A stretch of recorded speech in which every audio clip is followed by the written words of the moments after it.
మీరేమంటారు? పరమాద్భుతమైన భారతీయుల విజయం.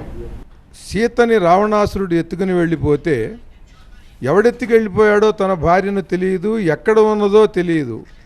అయినా సరే ఆయన స్వప్రయత్నంతో పౌరుషంతో కోతులతో ఎలుగుబంట్లతో కూడా జతకట్టి వెతికి సముద్రం దాటి మానవులకు అసాధ్యమైనటువంటి సముద్రానికి వంతెన కట్టడం అనే విషయాన్ని కోతులతో కట్టించి వెళ్ళి రావణాసురుడు లాంటి పరాక్రమశాలిని సంహరించి సీతని తీసుకురావటం ఎటువంటిదో ఆయనకి ఆయన అడుగుజాడల్లో నడిచినటువంటి మహాత్ములు, సాధు సంతులు, యోగి పుంగవులు, రామభక్తి తత్పరులైనటువంటి నాయకులు, ధర్మనిష్ఠాపరులు అందరూ కూడా శతాబ్దాల కాలంగా వారు ఈ యుద్ధం సాగిస్తూ సాగిస్తూ సాగిస్తూ సీతని రాముడు తెచ్చుకున్నట్టుగా ఈ అయోధ్య ఆ ప్రదేశాన్ని తెచ్చుకుని వైభవంగా ఇవాళ ఇక్కడ ఆలయం నిర్మించారు.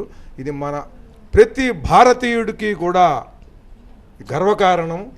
ఇది ఒక ప్రపంచ చరిత్రలోనే ఎంవీఆర్ శాస్త్రి గారు చెప్పినట్టుగా ఒక దేవాలయం కోసం 500 సంవత్సరాలు నిరంతర పోరాటం చేస్తూ ఇతరుల పాలనలో ఉండి కూడా పట్టు వదలకుండా అకుంఠిత దీక్షతో ఆ ఆలయం మాది అని నిరూపించి, సాక్ష్యాలతో నిరూపించి దాన్ని ధర్మబద్ధంగా ఆ ప్రదేశాన్ని పొంది మహావైభవంగా అక్కడ ఆలయం కట్టడం అనేది ఇది ఒక చారిత్రాత్మకమైనటువంటి భారతీయ పౌరుష ప్రయత్న శక్తి వైభవం. ఇది అయోధ్యా నగరంలో ఆత్మశక్తి వైభవం, సరయూ నది తీరంలో సకల జనుల సంబరం, సత్యవీరసారం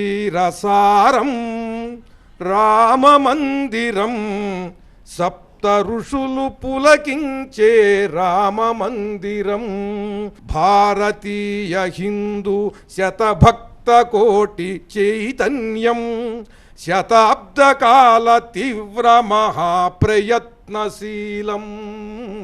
అయోధ్యానగరంలో ఆత్మశక్తి వైభవం, సత్యవీరసారం శ్రీరామ మందిరం.